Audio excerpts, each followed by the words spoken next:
네, 박성민 대표 오늘은 2부에 모셨습니다. 어서 오세요. 예. 한 주 잘 보내셨죠? 예. 더위 조심하시고요. 오늘 37도?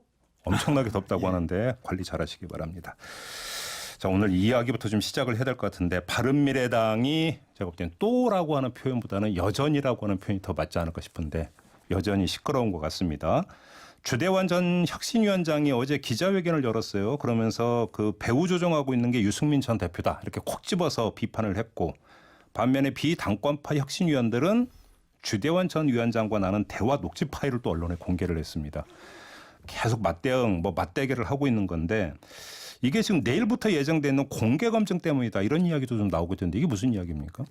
그럼 뭐 혁신위원회는 지금 주대한 위원장이 사퇴를 했기 때문에 그렇죠. 사실상 와야 된 거죠. 네. 그 이제 비당권파 혁신위원들이 이걸 계속 이어가겠다 네. 이러면서 그렇죠. 바른미래당의 지도부들을 어떤 비전을 갖고 있는지 이걸 공개 검증하겠다 그러는데 뭐 이게 되겠습니까? 될 리가 없죠. 이게 공개 검증이라는 게 쉽게 이제 손학규 청문회 뭐 이점으로 생각을 하면 되는 손학규 겁니까? 대표만 그런 게 아니라 뭐 그 당 지도부들을 다 인터뷰하겠다 이러는 건데 이미 뭐 언론에도 보도가 됐지만 거기에 응할 사람들이야 원내대표를 포함해서 네. 비당권파 아니겠습니까? 예. 그러니까 지금 이 당은 당 대표와 원내대표가 완전히 그냥 그 반으로 쪼개져서 네. 두 개의 리더십으로 갈라져 있는 당이니까 그렇죠. 이게 뭐 녹취 파일까지 뭐 공개를 할 정도니까 네.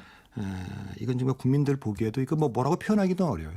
근데 가장 안타까운 것은 바른미래당이 이제 그 정계 개편이나 이 정치의 상수가 아니라 변수로 전락했다는 거를 좀 인식을 좀 해야 돼요. 그렇죠. 바로 그 얘기로 들어가죠. 그러니까 바른미래당이 일가수일투족 가지고 지금 뭔가 분석을 하기보다는 좀 큰 틀에서 좀 봤으면 좋겠는데 지금 바른미래당이 상수가 아니라 변수가 됐다는 말씀은 어떤 뜻이에요? 그러니까 이제 사실 몇 개월 전만 해도 바른미래당이 유승민 안철수 두 분이 뭐 손을 잡아갖고 그렇죠. 나오고 예. 뭐 지방선거에서 결과는 좋지는 않았지만 손학규 대표를 뽑고 그럴 때만 해도 굉장히 중요한 정치적인 그 주역이었지 않습니까? 그때 우리가 이제 생각해 보면 세 가지 시나리오가 있을 수 있었어요. 예. 하나는 이제 손학규 대표를 중심으로 하는 소위 이제 그 빅텐트론. 네네. 그러니까 그렇죠. 호남에서부터 뭐 영남까지, 네. 보수에서부터 진보까지 그렇죠. 양당을 뺀 모두가 다 모이자 하는 이 손학규 대표의 빅텐트론이라는 게 하나 있었고 네. 또 하나는 지금 이제 바른미래당 내에 바른정당계가 추구하는 어쨌든 보수 통합을 해야 된다 하는 이제 이런 것. 그다음에 이제 세 번은 제3지대론 중에서 뭐 지금 이제 뭐 민주평화당에서 좀 나옵니다만 호남 신당론. 그렇죠. 그렇죠. 근데 이런 것들이 있었는데 그때만 해도 정계 개편의 중심은 바른미래당이었습니다. 그러니까 특히 그 빅텐트론 같은 경우는 바른미래당을 중심으로 모이자. 예. 그러니까 정계 개편의 축은 바른미래당 이거잖아요, 이야기. 예, 그리고 나머지도 호남 신당론이나 보수 통합론도 네. 가장 그 중요한 정치 세력이 바른미래당이었죠. 네. 그게 지금 완전히 바뀌었습니다. 그러니까 지금 상수가 아니라 변수가 됐다는 얘기는 더 이상 정계 개편의 중심이 될 수가 없다 이런 말씀이신 거예요? 예, 이제 그 세 가지 시나리오 중에서 네. 지금 몇 달이 흐르고 바른미래당 내분이 있고 이러면서 실제로 내년 총선과 관련해서 지금 가장 중요한 것은 과연 보수 통합이 될 거냐 안 될 거냐. 그렇죠. 이쪽으로 이제 거의 무게 중심이 간 겁니다. 간단히 얘기하면 예. 그게 핵심이죠. 예. 근데 그게 또 그것도 두 가지로 나뉘는데 아, 복잡해. 예. 그 자유한국당 중심의 보수 통합이 될 거냐. 네. 결론적으로 말하면 유승민이 어쨌든 뭐 당명은 바뀔지도 모르지만 지금 저 자유한국당이나 이런 데로 돌아갈 거냐 말 거냐 이거 아니겠습니까? 네네. 이런 시나리오가 하나가 있고 네. 또 하나는 도저히 그렇게 못 가서 그 바깥에다가 중도 보수 신당을 새로 만드느냐 네. 지금 바른미래당이 아닌 네. 새로운 당을 만드느냐 예. 이제 이게 중심이고 예. 이거의 결과에 따라서 예. 나머지 정당들이 이제 그 재편되는 예. 거기 참여하지 않는 사람들이 뭐 예. 새로운 또 뭐 연합을 한다든지 이거는 뭐 제가 보기엔 변수인 것 같습니다. 그러면 지금 두 가지로 나눴잖아요. 하나는 그러니까 그 자유한국당과 그다음에 유승민 전 대표를 축으로 하는 이제 과거 바른정당계. 그러니까 이제 통합하는 이 시나리오 하나를 말씀을 해 주셨고 이제 그게 안 돼서 다른 또 어떤 그 보수 정당이 이제 밖에 그러니까 세워지는 것. 이 두 가지 시나리오를 말씀하셨는데 그럼 후자부터 관련해서 최근에 나오고 있는 게 5인 신당설 얘기가 계속 나오잖아요. 아마도 저도 뭐 언론에 봤는데 그러니까 뭐 별로 신빙성은 없어 보여요. 거기 뭐 남경필 전 경기도에서는 정치 지금 은퇴한 상태 아닙니까? 본인이 정계 은퇴를 선언을 했죠. 네. 뭐 근데 이제 정계 은퇴라는 거 항상 번복이 많았으니까 그리고 돌아오지 안철수 않겠느냐. 전 대표도 지금 독일에 계시고 네. 그러니까 이 5인 신당설이라고 하는 게 지금 박성민 대표께서 말씀하신 두 가지 시나리오 중에 후자 쪽에 오히려 가까운 그림이긴 한데 그냥 소설이라고 보세요. 소설이라고 보이지는 않아요. 왜냐하면 예. 지금 핵심은 이거거든요. 그 만일에 보수 통합이라고 얘기할 때 네.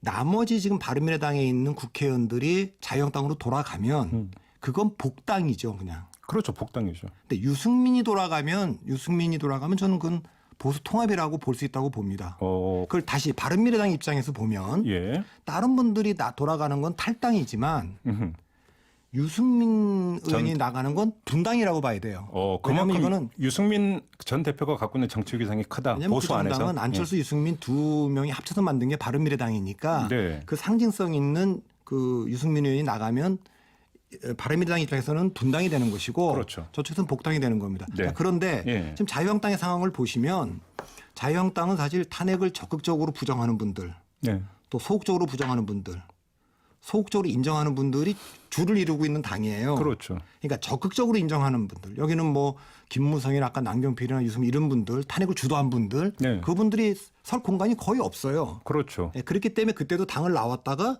바깥에서 어려우니까 다시 돌아간 거 아니겠습니까? 예. 좀 돌아간 게 저는 뭐 전략적 패착이라고 보는데 패착이라고 어쨌든 지금 보세요? 자유한국당의 분위기는 탄핵을 주도했던 사람들이 돌아오려면 네. 반성문을 내라. 그렇죠. 예. 그리고 이미 반성문 안 내고 있는 돌아간 분들은 지금 공간이 거의 없어요. 그러니까 따라서 자유한국당 중심의 보수통합이 되려면 네. 저는 유승민, 안철수 이분들을 다 손잡는 그림을 자꾸만 자유한국당 내에서도 일부들이 얘기하는데 이분들이 탄핵을 주도했는 분들이 반성문을 내겠습니까? 저는 그 가능성이 거의 없다고 봐요. 반성문을 내는 순간에 정치적 정체성에 대한 어떤 소멸선언으로도 볼 수 있는 그러니까 거죠. 이분들은 예. 총선이 지금 관심이 아니라 대선을 지금 노리고 있는 그러니까요. 분들인데 명분 없는 행동을 하기 어렵지 않습니까? 그래서 자유한국당 중심의 보수통합론이 되려면 예. 전 조건이 딱 하나라고 봅니다. 예. 그것은 이 사람들한테 반성문을 요구하는 분위기가 그것이 아니고 우리가 이제 그 탄핵 문제를 좀 정리해야 되겠다. 박근혜 전 대통령과 절연해야겠다. 예. 우리 공화당으로 갈 사람은 다 가도 좋다. 예. 친박하고 그래서 그러지 않으면 중도 바깥에 있는 중도 보수 신당한테 우리가 주도권을 뺏기게 되니까 그 문제를 좀 명쾌하게 정리하자. 네.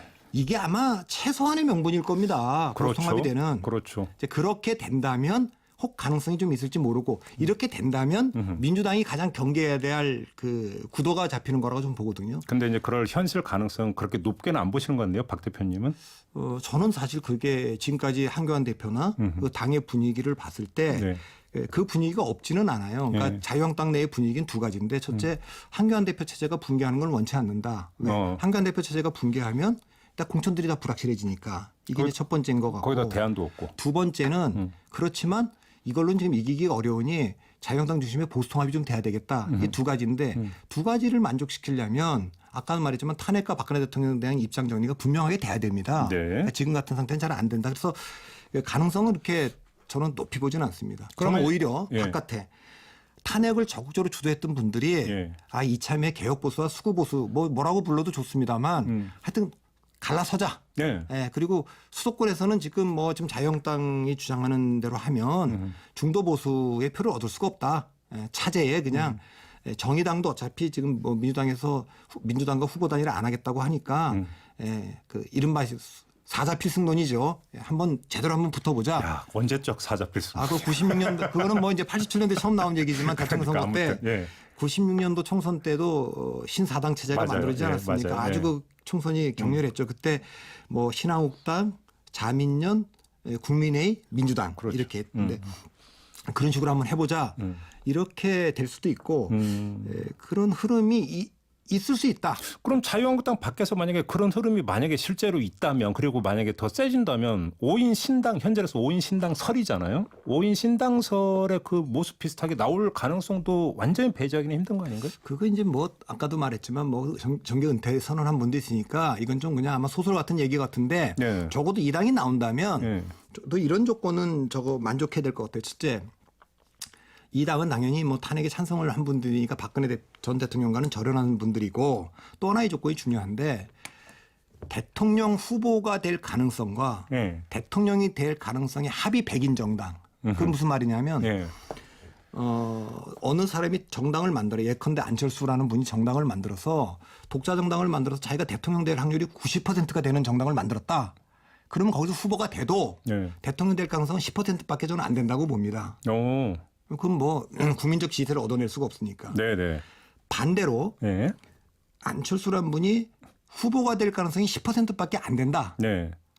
그런 그 가능성이 높지 않은 그 정당에 참여했다. 근데 거기서 이겨갖고 기적적으로 후보가 됐다. 그럼 대통령 될 가능성이 90%가 된다고 봅니다. 노무현 전 대통령이 떠오르는 게 바로 그런 경우라고 봐야 되는 예, 건가요? 그렇죠. 그래서 예. 제가 생각하는 건 여기는 지금 5인 신당 소리 나왔지만 그게 유승민이든 안철수든 또 원희룡이든 또 네. 지금 자유한국당에 가 있는 오세훈이 됐든 또 심지어 홍준표까지 모든 사람들이 네. 탄핵을 적어도 찬성했던 분들이 부정하지 않는 분들이 대통령 후보가 될 가능성이 내가 20%밖에 안 돼도 근데 이 당에 참여해서 한번 이기면 오히려 대통령 될 가능성이 높은 거 아니냐 이런 조건을 만족하는 왜냐하면 지금 압도적 지금 리더십을 갖고 있는 카리스마 있는 지도자는 없는 상황이니까 그렇죠. 예. 그런 것이 그리고 지금 이 정당이 나올 가능성은 항상 정치장에서 수요 공급이 중요하거든요. 그러니까 이 현역 의원들도 자유한국당에 가면 뭐 반성문 제출하라는 당에 가서 공천을 확실할 수 없기 때문에 네. 여기 지금 같이 참여하는 분들이 공천 받아서 국회의원 출마한다는 게 어렵기 때문에 네. 그 수요도 있어서 아마 전 중도보수 신당 나올 가능성이 점점 높아지고 있는 거 아닌가. 근데 사실은 그 모든 시나리오에서 어찌 보면 가장 중요한 분수령을 형성할 수 있는 것 중에 하나가 황교안 체제가 과연 지속될 것이냐 무너지느냐 이게 대단히 중요한 변수라고 봐야 되는 거 아닌가요? 그렇죠. 그래서 지금까지는 자유한국당 중심의 보수통합론이 보수통합론자들 중에서는 한 80%. 그 바깥에 뭐 유승민이나 안철수가 중심이 된다는 그 여론이 한 20%였다면 네. 계속 황교안 대표의 지지율이 떨어지고 자유한국당 지지율이 지지부진하니까 네. 지금은 7월 말 현재는 한 30%대 70%로 좁혀진 것 같은데 8월 달 한 달 동안도 계속 이렇게 지지부진하다면 네. 그때는 40대 60 정도로 좁혀지고 추석 때까지도 뭔가 변화가 없으면 네. 50대 50. 그리고 연말 가면은 저는 중도보수 신당에 대한 그 에너지가 더 커져서 바깥으로 원심력이 더 작동할 수 있지 않을까. 근데 봅니다. 지금 박 대표님 말씀을 쭉 듣다 보니까 마지막으로 점검할 게 하나 좀 남아 있는 것 같은데 안철수 전 대표를 쭉 하면서 어떤 같은 어떤 그 그룹에 놓고 지금 말씀하셨는데 안철수 전 대표의 정책 선택지, 정책 경로는 그거 말고는 없다 이렇게 보세요. 그건 전 잘 모르겠는데 이미 뭐 여론조사 기관들도 보수 후보로 분류하고 지금 그러니까요. 하고, 그래서 하고 여쭤보는 있는 거 거예요. 아닙니까? 거의 그래서 기정사실로 다들 이제 정치권에서도 보길래 그냥 그 길 말고는 안철수 전 대표가 선택할 수 있는 게 없는 건가? 이걸 한번 마지막으로 여쭤보는 거예요. 그건 전 잘 모르겠습니다. 다만 안철수, 유승민 두 분만 비교해놓고 보면 안철수 전 대표는 네. 제3정당 후보로도 출마해서 대통령에 도전해보고 싶다는 생각을 지금도 갖고 있는지 모르지만 있는 것 같고 있었던 것 같고 전에 생각했던 게 바로 그거였잖아요. 유승민 의원은 보수정당 안에 있든 지금 바른미래당에 있든 2022년에는 보수의 단일 후보로 자기가 대통령 선거에 나가야 되겠다 이 생각을 하는 것 같고 그리고 그렇죠. 두 분의 차이는 있는 것 같은데 예. 뭐 제가 뭐 안철수 유승민이 아니니까 그분들이 어떤 생각하고 있는지는 잘 모르겠습니다. 그렇죠. 결국은 이제 안철수, 유승민의 관계 정립이 어떻게 되는가. 이거에 따라서 사실은 그 단위에서 그런 보수 쪽에 어떤 영향을 미칠 것인가. 또 이게 또 달라지는 것이니까. 일단 총선 때까지는 두 분들이 연대하는 게 그럴게요. 유지될 거로 봅니다. 알겠습니다. 자, 오늘 말씀은 여기까지 듣도록 하죠. 고맙습니다. 예, 감사합니다. 네, 정치인사이트 박성민 대표와 함께했습니다.